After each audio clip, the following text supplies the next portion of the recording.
Hi, xin chào các bạn, Casino Handmade quay trở lại với các bạn rồi đây. Hôm nay mình muốn hướng dẫn các bạn móc một mẫu hoa xương rồng rất là xinh xắn như thế này. Các bạn có thấy nó xinh không? Thì để móc được mẫu chậu hoa này thì các bạn hãy nhớ xem hết video của mình nha. Nếu các bạn thấy kênh của mình hữu ích thì hãy cho mình xin một lượt like, đăng ký kênh để mình có thêm động lực mỗi ngày để hướng dẫn các bạn móc những sản phẩm xinh xắn như thế này nha. Và nếu các bạn có nhu cầu mua nguyên liệu thì mình cũng để link bên dưới. Hy vọng các bạn ủng hộ mình. Rồi bây giờ không để mất thời gian của các bạn nữa, chúng ta đi vào móc thôi. Phần nguyên liệu của cây xương rồng thì các bạn có thể sử dụng lên 125g kết hợp với lại mohair. Đây, kết hợp với lại mohair. Hoặc là các bạn có thể sử dụng Susan 4 kết hợp với lại len bông kẹo. Ngoài ra thì chúng ta sẽ có phần chậu. Chậu thì mình sẽ sử dụng lên 125g nha. Bây giờ thì chúng ta sẽ chuẩn bị thêm phần kim móc. Kim móc thì mình sử dụng kim móc 3mm, kim thau, kim đánh dấu và một cái tem handmade. Rồi bây giờ chúng ta sẽ bắt đầu vào móc nha.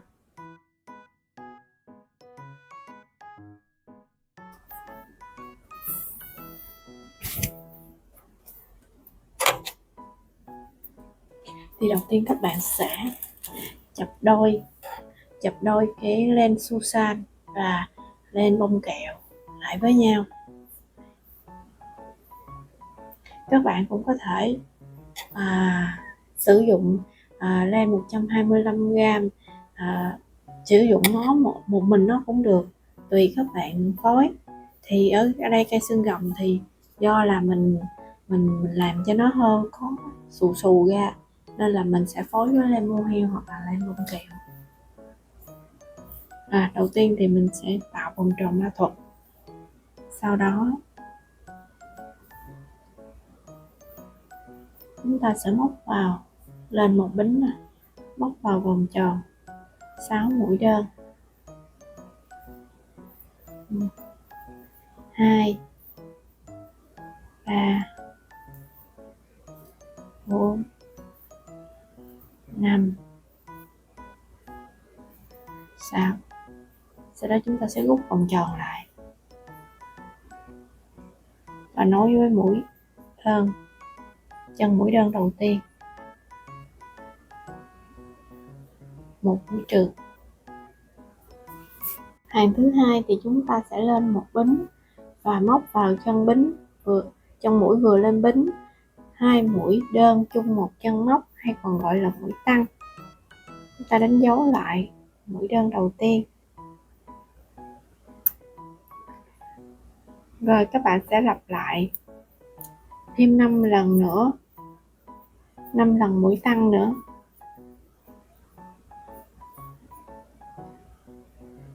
Khi móc thì các bạn có thể kẹp sợi len vào luôn nha.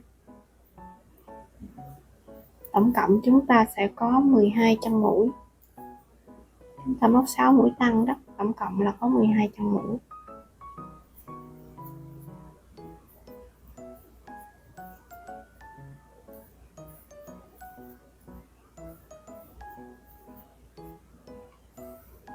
Rồi thì chúng ta cũng sẽ kết hàng vào chân mũi chúng ta vừa đánh dấu một trượt.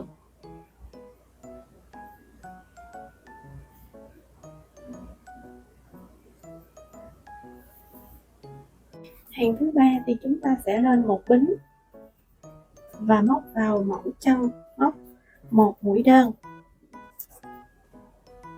đánh dấu lại mũi đầu tiên. Thì chúng ta sẽ móc tiếp tục một mũi đơn. Thì hàng thứ 3 và đến hàng thứ 6 thì các bạn sẽ móc mỗi hàng chúng ta sẽ móc các mũi đơn ở các chân mũi nha. Chúng ta sẽ có 12 mũi đơn.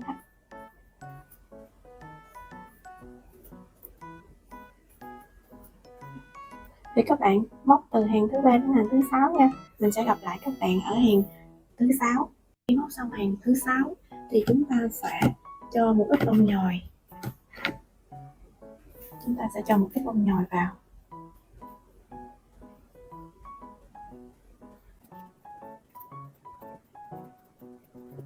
thứ 7 thì chúng ta sẽ lên một bính và sau đó chúng ta sẽ móc 6 mũi giảm, nghĩa là 2 mũi đơn chúng ta sẽ giảm còn 1 mũi, đâm kim vào chân phía ngoài, sau đó luồn kim đâm vào chân phía ngoài một lần nữa, sau đó chúng ta sẽ lấy len và rút qua 2 vòng kim, sau đó lấy len và rút một lần nữa, và tiếp tục chúng ta lại đâm kim, rút qua, đâm kim vào 2 chân, sau đó chúng ta sẽ rút len qua và rút len vào một lần nữa. Thì các bạn sẽ lặp lại như vậy cho đến hết hàng nha.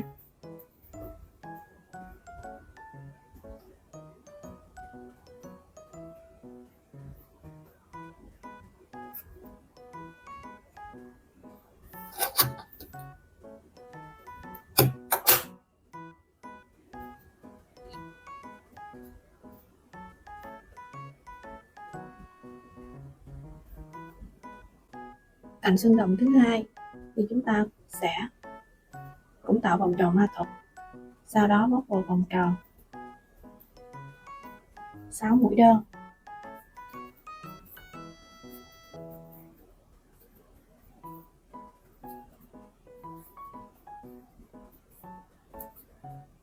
rút vòng tròn lại, sau đó chúng ta sẽ trượt vào trong mũi đầu tiên một mũi trượt. Sau đó thì chúng ta sẽ lên hàng thứ hai. Hàng thứ hai các bạn cũng sẽ lên một bính và chúng ta móc một mũi đơn, một mũi tăng, lặp lại 3 lần. Chúng ta móc một mũi đơn nè, ngay chỗ chân mũi vừa lên bính. Thì các bạn có thể đánh dấu lại, tại vì mình thấy len nó hơi xù nữa là nó hơi khó, nên các bạn đánh dấu lại thì dễ móc hơn. Một mũi tăng, một mũi đơn, một mũi tăng, một mũi đơn,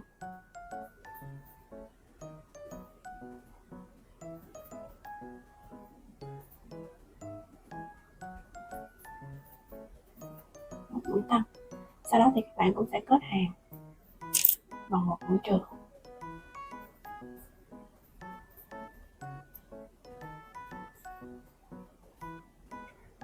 Và chúng ta sẽ sang hàng thứ ba. Hàng thứ ba thì các bạn cũng sẽ móc lên một bính, sau đó chúng ta sẽ móc 9 mũi đơn, nghĩa là mỗi chân mũi chúng ta sẽ móc một mũi đơn.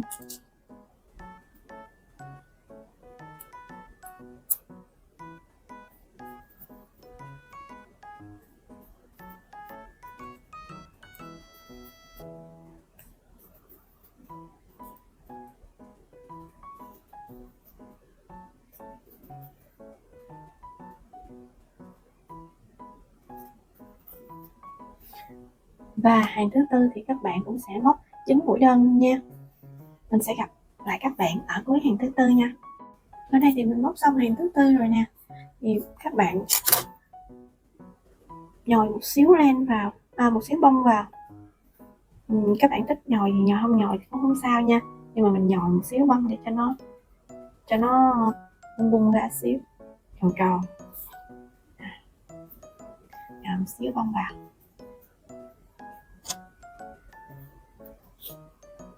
Rồi, thì đến đây thì các bạn sẽ móc lên hàng thứ 5. Chúng ta cũng sẽ lên một bính và hàng thứ 5 chúng ta sẽ móc một mũi đơn và một mũi giảm nha. Đầu tiên chúng ta sẽ móc một mũi đơn nè. Tiếp theo móc một mũi giảm.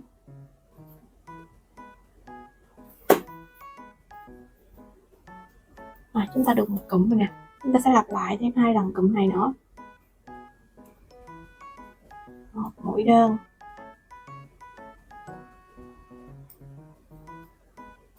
một mũi giảm,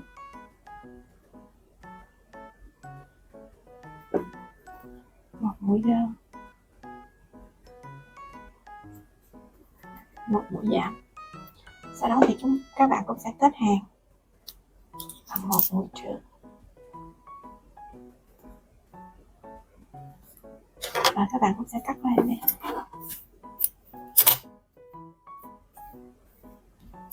Thì các bạn lưu ý thì còn 2 cái cành của xương rồng thì các bạn sẽ chúng ta sẽ không có khâu cái lỗ này lại, và chúng ta để yên nguyên nha. chúng ta để nguyên rồi. Thì bây giờ chúng ta cũng sẽ giấu len vào,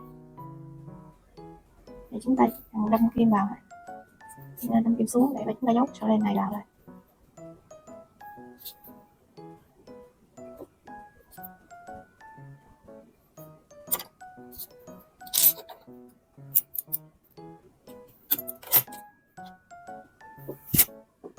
Và bây giờ chúng ta sẽ móc đến cái phần thân lớn của xương rồng, phần thân lớn này. Thì các bạn cũng sẽ tạo cho mình vòng tròn ma thuật. Lên một bính, rồi các bạn cũng sẽ móc vào vòng tròn 6 mũi đơn. 1 2 3 4 5 6. Sau đó có vòng tròn lại và nối với lại cái mũi đầu tiên. Trong mũi đơn đầu tiên chúng ta móc một mũi trượt. Hàng thứ hai thì chúng ta cũng sẽ lên một bính và móc 2 mũi đơn chung một chân móc, lặp lại cụm này 6 lần, gọi là 6 mũi tăng đó. Ta sẽ đánh dấu lại chân đầu tiên.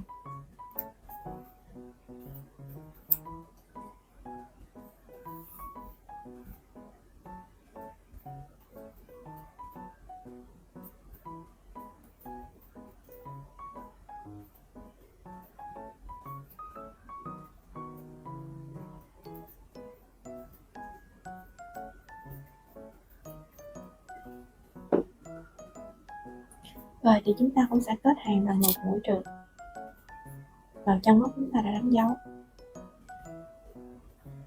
Tiếp tục các bạn sẽ móc cho mình lên hàng thứ ba, lên một bính nè. Sau đó chúng ta sẽ móc tăng dần. Tăng thì chúng ta sẽ tăng một mũi đơn nè. Tiếp theo chúng ta sẽ móc một mũi tăng và lặp lại cụm đó 6 lần. Một mũi tăng nè.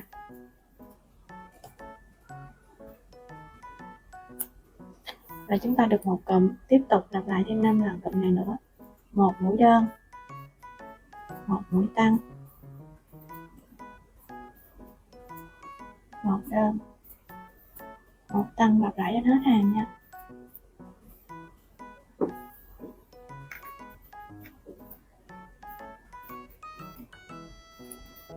Rồi, chúng ta đã móc đến cuối hàng rồi nè, thì chúng ta sẽ kết hàng bằng một mũi trượt.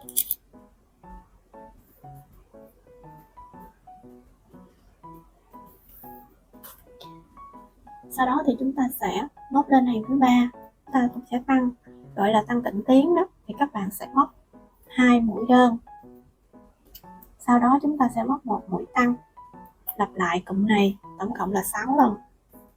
2 mũi đơn nè, một mũi tăng, được một cụm mà nè. Tiếp tục 2 mũi đơn, một mũi tăng. Đó, thì các bạn sẽ lặp lại tiếp tục nữa đến hết hàng nha. 2 đơn, một tăng. Đó, thì mình sẽ gặp lại các bạn ở cuối hàng nha. Rồi đến cuối hàng rồi thì chúng ta cũng sẽ trượt mũi thôi, trượt mũi, trượt một mũi trượt. Tiếp theo là hàng thứ 5. Hàng thứ 5 thì các bạn phải tiếp tục tăng lên 3 yết, 3 mũi đơn, một mũi tăng.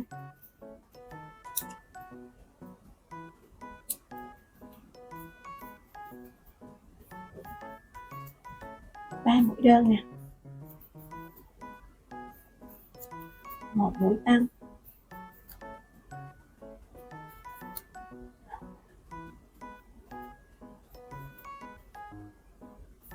lặp lại 3 mũi đơn, một mũi tăng. Thì các bạn sẽ lặp lại cụm này cho đến hết hàng nha. 1 2 3, 3 mũi đơn nè, một mũi tăng. Rồi thì chúng ta cũng sẽ kết hàng bằng một mũi trượt.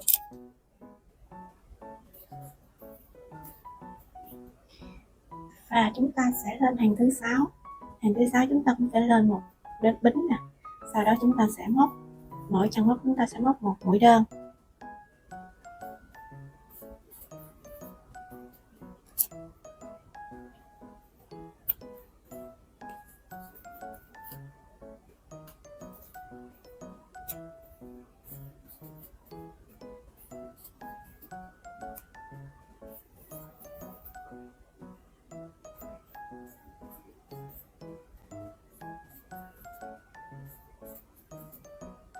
Và ở hàng thứ 6 này đến hàng thứ 13 thì chúng ta sẽ móc giống nhau.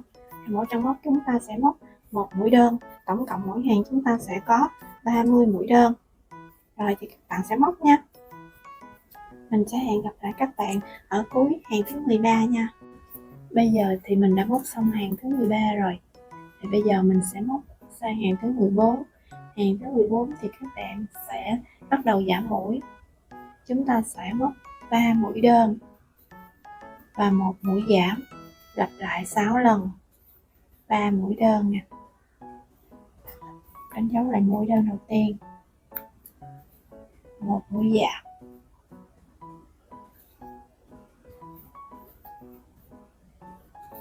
rồi tiếp tục chúng ta sẽ móc 3 mũi đơn và một mũi giảm.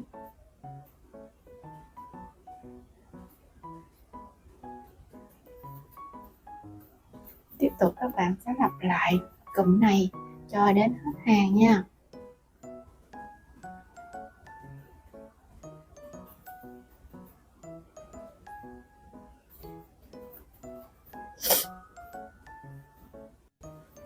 Sau đó thì chúng ta cũng sẽ kết hàng bằng một mũi trượt.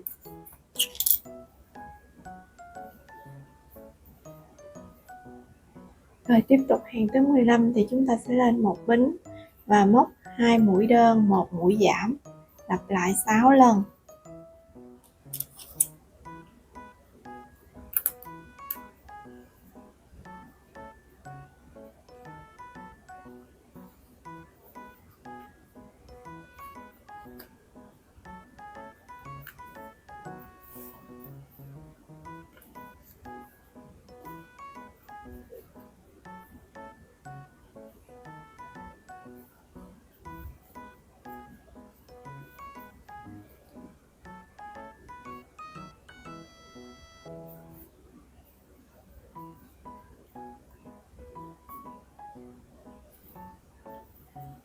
Thì các bạn cũng sẽ móc cho đến hết hàng nha. Rồi, xong hàng 15 thì chúng ta cũng sẽ cắt len. Và ở đây thì do là cái thân của cây xương rồng là mình làm nó dẹp dẹp nên là mình không có nhồi bông nha. Mình sẽ làm nó dẹp luôn vậy luôn hen. Bây giờ thì chúng ta sẽ móc chậu hoa. Đầu tiên thì các bạn sẽ tạo cho mình vòng tròn ma thuật. Sau đó cũng móc vào vòng tròn. Lên một bính nè, móc vào vòng tròn 8 mũi đơn. 1 2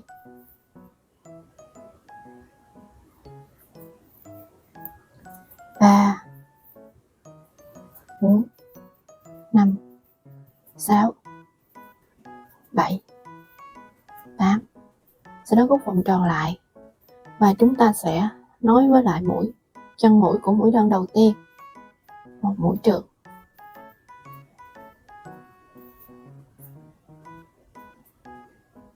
Hàng thứ hai chúng ta cũng sẽ lên một bính. Sau đó chúng ta sẽ móc 2 mũi đơn chung một chân móc, lặp lại 8 lần. 2 mũi đơn chung một chân móc hay còn gọi là mũi tăng.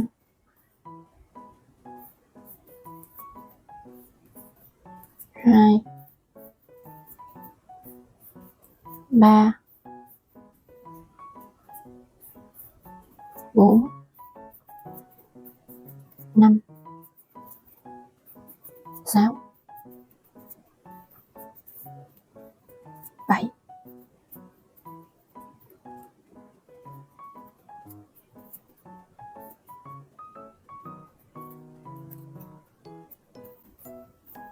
8. Thì bây giờ mình đã móc được 8 mũi tăng này nè. thì mình sẽ kết hàng bằng một mũi trượt để kết thúc hàng thứ hai. Và bây giờ chúng ta sẽ sang hàng thứ ba, thì chúng ta cũng sẽ tiếp tục tăng mũi bằng cách tăng lên một mũi đơn nha. Mỗi cụm chúng ta sẽ tăng một mũi đơn. Bây giờ chúng ta sẽ móc mũi đơn đầu tiên. Tiếp đến chúng ta sẽ móc một mũi tăng. Là chúng ta được một cụm tăng rồi nè. Bây giờ mình sẽ móc thêm 7 cụm tăng nữa, một mũi đơn và một mũi tăng, một mũi đơn, một mũi tăng. Thì các bạn sẽ lặp lại cụm này cho đến hết hàng.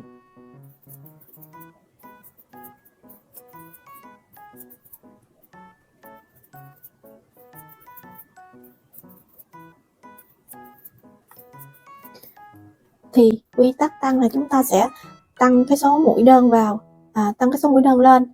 Thì từ hàng thứ tư đến hàng thứ 6 thì các bạn sẽ tăng dần cái số mũi đơn lên nha.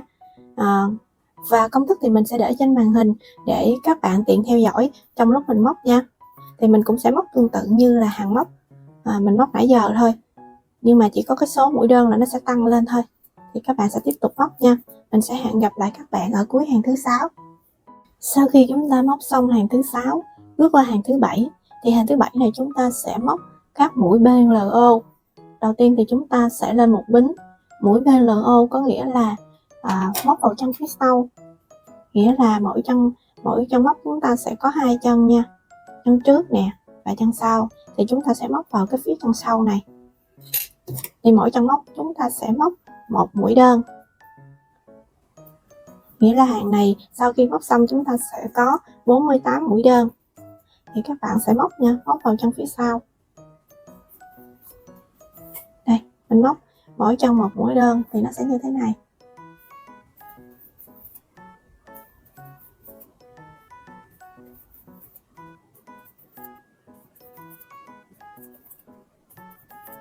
Đó. Thì cũng đơn giản đúng không? Thì các bạn sẽ móc lần lượt cho đến hết hàng nha. Thì mình sẽ gặp lại các bạn ở cuối hàng thứ 7 nha. Bây giờ thì mình đã móc đến cuối hàng rồi nè. Thì các bạn cũng sẽ kết hàng bằng một mũi trượt. Sau đó chúng ta cũng sẽ lên một bính và chúng ta sẽ móc tiếp hàng thứ 8. Hàng thứ 8 thì chúng ta sẽ móc, đầu tiên chúng ta sẽ móc 22 mũi đơn.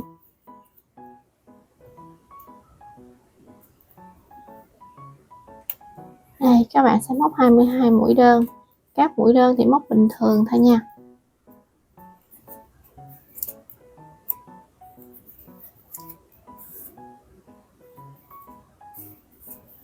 Sáu, 7, 8, 9, 10. Mình đã móc xong 22 mũi đơn. Bây giờ mình sẽ móc một mũi giảm.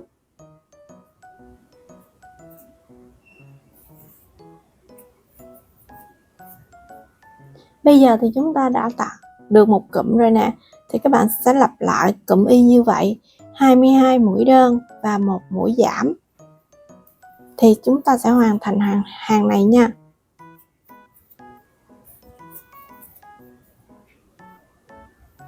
Giờ mình đã móc đến cuối hàng thì chúng ta cũng sẽ trượt mũi để kết thúc hàng. Tiếp tục thì chúng ta sẽ lên hàng thứ 9. Hàng thứ 9 thì chúng ta cũng sẽ móc các mũi đơn cho đến hết hàng. Thì sau khi móc hàng thứ 9 thì chúng ta sẽ đạt được là 46 mũi đơn.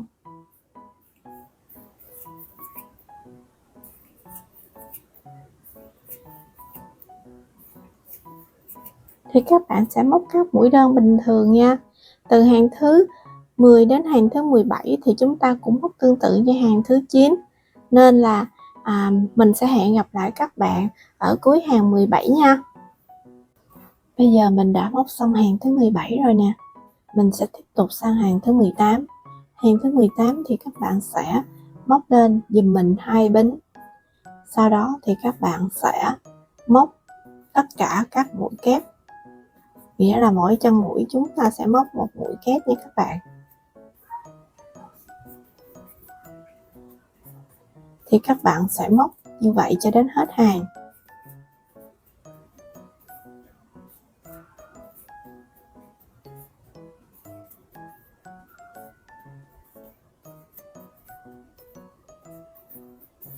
Đây, mình đã móc một số mũi kép rồi nè, thì các bạn sẽ móc đến hết hàng nha. Mình sẽ hẹn gặp các bạn ở cuối hàng số 18. Và chúng ta cũng sẽ kết hàng bằng một mũi trượt. Thì đến hàng số 19 chúng ta cũng sẽ lên hai bính, và hàng thứ 19 này thì chúng ta sẽ móc mũi FLO. FLO nó sẽ ngược với lại BLO, nghĩa là chúng ta sẽ móc vào chân phía trước nè. Đây, chúng ta sẽ móc vào các cái chân phía trước này. Thì các bạn cũng sẽ móc tương tự như các mũi kép ở dưới thôi. Mỗi chân mũi chúng ta sẽ móc một mũi kép mà chúng ta sẽ móc vào chân phía trước. Đây, chúng ta móc vào chân phía trước này.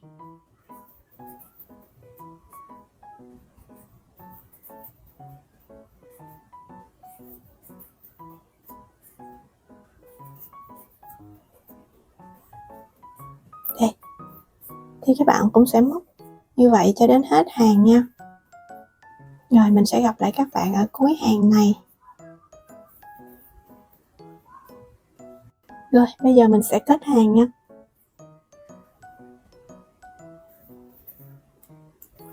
Và chúng ta cũng sẽ cắt lên luôn.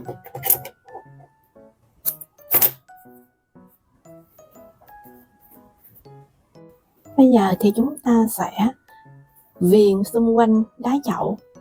Thì cái lúc nãy chúng ta móc ở hàng thứ 7 á, chúng ta móc mũi BLO, thì hiện tại nó còn cái phần rìa ra như thế này, phần nổi lên nè, cái rờ nổi lên nè.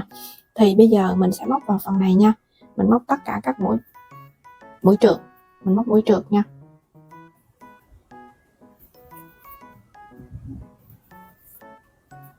Lên một bính nè. Sau đó thì chúng ta sẽ móc các mũi trượt.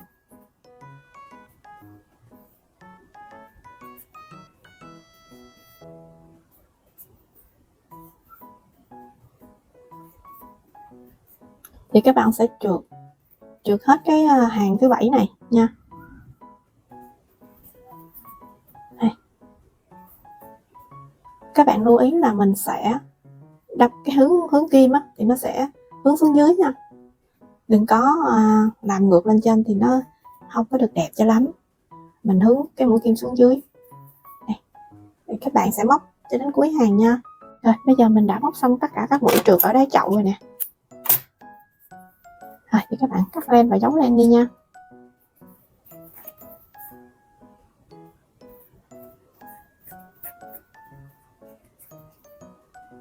Bây giờ thì mình sẽ móc phần đất cho chậu. Thì mình sử dụng mèo than để mà móc phần đất. Còn nếu mà các bạn thích màu nâu thì vẫn được nha. Tùy các bạn lựa chọn. Đây là mảnh đất mà mình đã móc xong. Thì cái mảnh này móc nó cũng giống như là cái đế của cái chậu hoa thôi. Thì công thức mình sẽ ghim lại trên màn hình nha. Thì các bạn chỉ cần móc theo là được. Sau khi mà các bạn móc xong thì các bạn sẽ cắt một cái đoạn len nó dày một tí xíu, dài một tí xíu nha. Để tí xíu chúng ta sẽ khâu vào đây nha. Bây giờ mình sẽ cắt một đoạn len dài. Rồi, thì mình sẽ khâu vào đây. Đầu tiên thì chúng ta sẽ nhồi bông vào. Đó, các bạn sẽ nhồi bông vào.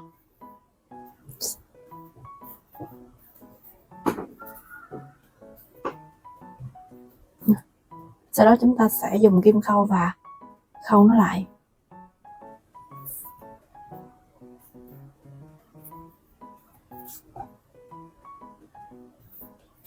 Thì chúng ta khâu vào cái hàng thứ 10, chúng ta sẽ khâu vào hàng thứ 19 mà lúc nãy chúng ta móc nè, thì chúng ta sẽ khâu vào. Chúng ta sẽ khâu đối xứng mũi với nhau nha.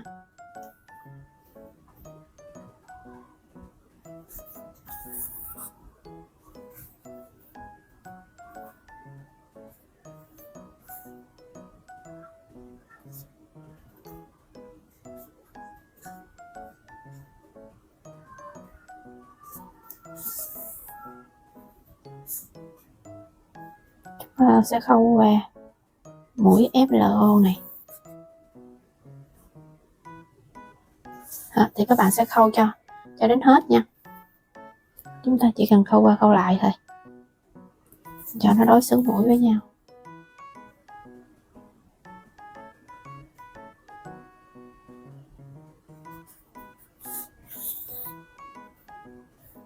Bây giờ thì mình đã hoàn thành xong chậu hoa rồi nè. Và bây giờ mình sẽ hướng dẫn các bạn móc một cái hoa 5 cánh nha. Đó, mình sẽ móc cái hoa 5 cánh. Thì đầu tiên mình sẽ tạo vòng tròn hoa thuật.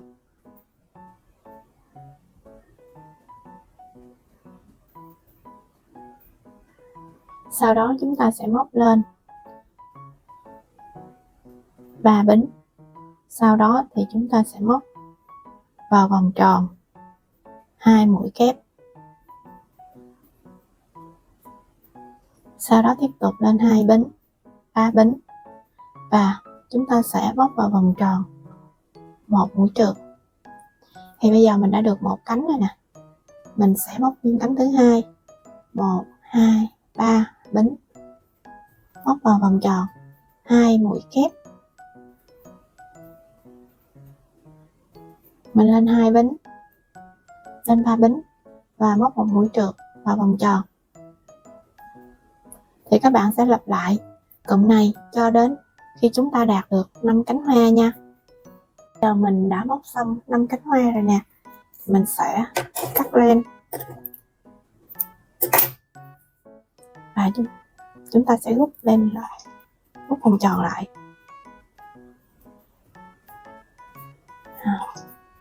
Rồi và bây giờ mình sẽ hướng dẫn các bạn mình làm cái nhị hoa nha. Thì các bạn sẽ cắt một cái đoạn len màu nào tùy thích, màu trắng hay màu vàng thì cũng được. Thì mình sẽ làm cái màu mà nó tương phản với lại cái màu hoa nha, cho nó cảm giác nó xinh một tí. Không biết nữa, mình cảm thấy nó xinh. Rồi ok, rồi bây giờ thì mình sẽ quấn 3 vòng len ha, 3 vòng len nha, trên cái dây kim này. Sau đó thì chúng ta sẽ đâm ngược xuống, chờ một xíu, ta sẽ xỏ dây vào đây, rồi chúng ta đâm xuống, kéo xuống.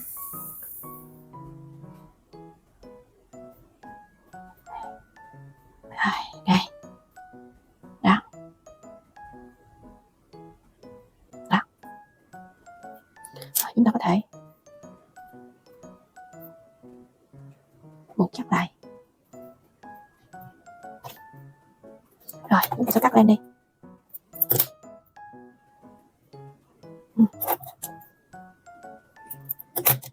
Rồi, thì chúng ta được bông hoa rồi nè. Rồi, thì phần này khá là đơn giản.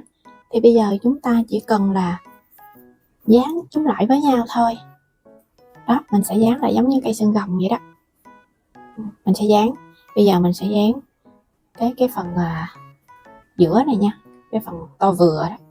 Mình sẽ dán xéo vào đây nè, dán một bên đây nè. Đó, sẽ cho keo vào. Cái phần kết hạ nó nằm phía sau nha. Rồi mình sẽ dán vào đây. Rồi tiếp tục cái này mình sẽ dán ngược vào đây, mình dán cho nó nghiêng nghiêng tí xíu này.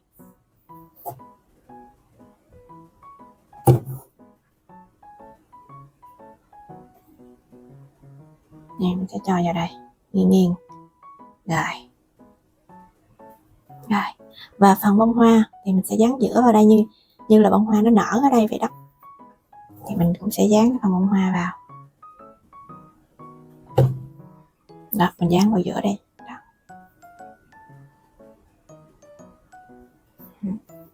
Rồi, đây là khá xinh ha. Rồi bây giờ chúng ta sẽ dán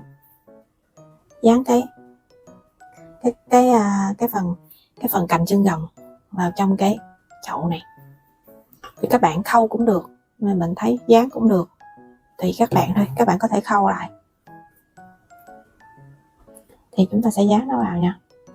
Mình dán ở giữa, cành giữa đó, mình dán vào cho nó đứng.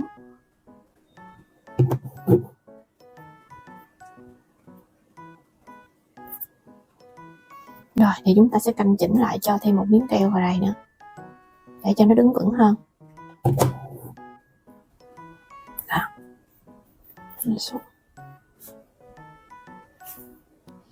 Rồi thì cơ bản thì mình đã hoàn thành xong chậu xương rồng rồi nè. Các bạn có thấy nó dễ thương không? Mình thấy nó khá là dễ thương á. Thì bây giờ mình sẽ dán vào cái tem handmade này vào. Đó, các bạn có thích dán thì dán, còn không thích dán thì thôi. Mình có thể dán tem handmade vào nha. Rồi, cơ bản thì đã hoàn thành xong 2 chậu xương rồng nè. Thì các bạn thích mẫu nào? Mẫu này hay là mẫu này? Nếu các bạn thích mẫu nào thì hãy bình luận cho mình, xin cái bình luận bên dưới nha, để mà mình biết được các bạn thích cái xương rồng nào. Rồi, bây giờ thì rất là cảm ơn các bạn đã theo dõi video đến thời điểm hiện tại này. Và nếu các bạn thích video này thì hãy cho mình xin một lượt like, đăng ký kênh và nhấn nút chuông thông báo để không bỏ lỡ bất kỳ video mới nào của mình nha. Bây giờ thì xin chào, hẹn gặp lại, bye bye.